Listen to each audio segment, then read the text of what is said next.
Hi, నేను మీ సత్యప్రకాష్. ఈరోజు మనందరికీ పండగే. ఎలాగైతే శ్రీరామచంద్రుడు పుట్టినరోజుని శ్రీరామ నవమి అని మనం పండగ చేసుకుంటాం, శ్రీకృష్ణుడు పుట్టినరోజుని శ్రీకృష్ణాష్టమి అది మనం పండగ చేసుకుంటాం. వినాయకుడితో వినాయక చవితి అది మనం పండగ చేసుకుంటాం. అలాగా ఇవాళ రోజు దశమి. సో ఈరోజు ఏంటి? శ్రీ పవన్ దశమి. మనందరికీ పండుగే కదా. శ్రీరామ నవమి, శ్రీకృష్ణాష్టమి, శ్రీ వినాయక చవితి, శ్రీ పవన్ దశమి.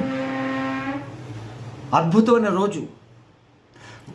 ఆ యుగంలో శ్రీరామచంద్రుడు ఒకడే, ద్వాపరంలో శ్రీకృష్ణుడు ఒకడే, వినాయకుడు ఒకడే, ఈశ్వరుడు ఒకడే, విష్ణుమూర్తి ఒకడే. వీళ్ళందరూ కలిసి ఒక మానవ అవతారం తీసుకుంటే అదే పవన్ కళ్యాణ్. That is Pawan Kalyan. అతను ఒక అవతార పురుషుడు. ఆయన లాంటి వ్యక్తి నా భూతో నా భవిష్యతి. మనందరం చాలా అదృష్టవంతరం. అతనిది ఒక కారక జన్మ. కారక జన్మ అంటే ఒక కారణం వల్ల అతను ఈ భూమి మీదకి వచ్చాడు. అతనితో ఆ రాముడు ఎలా ఉండేవాడో మనకు తెలియదు. కృష్ణుడు చదివేం, సినిమాల్లో చూసాం, మనకు తెలియదు. కానీ వీళ్ళందరూ కలిసి ఉన్న ఒక పవర్ హౌస్, అది మనతో పాటు ఉన్నాడు. మనం అతనితో పాటు ఉన్నాం. The only and the only one Shri Pawan Kalyan garu. ఈరోజు అతని తాలూకా బర్త్డే. సో మనందరం కలిసి ఈ పండుగను సెలబ్రేట్ చేసుకుందాం.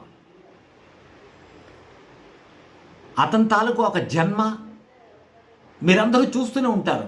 గత కొన్ని నెలల నుంచి మనందరం చాలా అదృష్టవంతులం కాబట్టి మనకి అలాంటి ఒక పవర్ స్టార్, అలాంటి ఒక రాజకీయ నేత,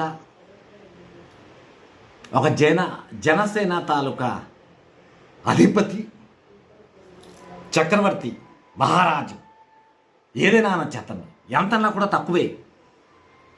నేను చాలా లక్కీ మ్యాన్.